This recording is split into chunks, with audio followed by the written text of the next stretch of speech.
So news out today, or at least a rumour, that Beauden Barrett is going to get offered a big money contract at the end of the World Cup. So for when he comes off his contract with New Zealand Rugby to go play his rugby in France. Still totally a rumour. We don't have any details about which club it could be offering this deal or if it's even real, like it's an offer. Bodie's agent has come out with nothing. He's just basically saying, I'm not commenting on anything. When they don't comment, it sometimes makes me think it's kind of true. But yeah, we don't know. So currently things stand. Bodie has a deal with New Zealand Rugby through until 2019. And he's on around about $1 million New Zealand dollars a year. So one of the bigger contracts in New Zealand for sure. You know, those guys who play for the All Blacks get those top-up deals. You know, it's a fair bit of money. If they want to keep you, they have to pay it, so they do. But this French club, mystery French club, is offering him more than triple what he's getting now. So 3.4 million New Zealand dollars for a 3-year deal. So it would start at the end of the World Cup. So, you know, for 2020, basically. So yeah, he'd get to do the World Cup thing. 27 by that point. Possibly having won 2 World Cups already. Already got, you know, rugby championships. Already got Super Rugby title.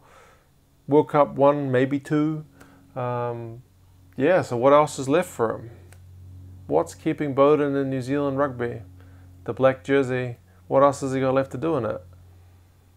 I mean, you could argue he wants to kind of cement his place as an All Blacks legend. You know, Dan Carter's probably in most recent memory the guy. I had a look at their stats. So Dan Carter played 112 games for the All Blacks, 1,598 points. So he is a front runner by a mile. Bodie's got 62 matches, 465 points. Bodie's scoring a lot faster in terms of tries, but you'd have to think for a lot of his All Blacks career when he was kind of the super sub, he wasn't taking any kicks. He was always behind somebody else in terms of the goal kicking, so he's behind on points. I mean, maybe if he kept at it until he was in his 30s, he could look at passing him, especially with all those tries. But the older Bodie gets, the less kind of accelerations he's going to have, because he's just able to hit those gaps at such speed that he ends up scoring a lot of tries.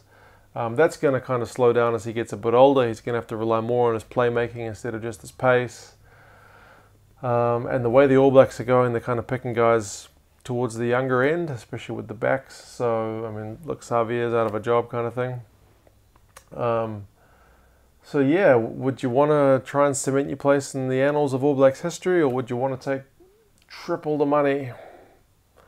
Another thing to consider is the fact that he's been concussed before. He had concussion symptoms last year after the game against the Box, and I think even earlier in the year he missed a couple of games for some headaches. So when you're playing a game that your career can be over tomorrow, how much nicer would it be knowing that you got a 3-year contract at $3.5 million a year? It's a lot of money to turn down.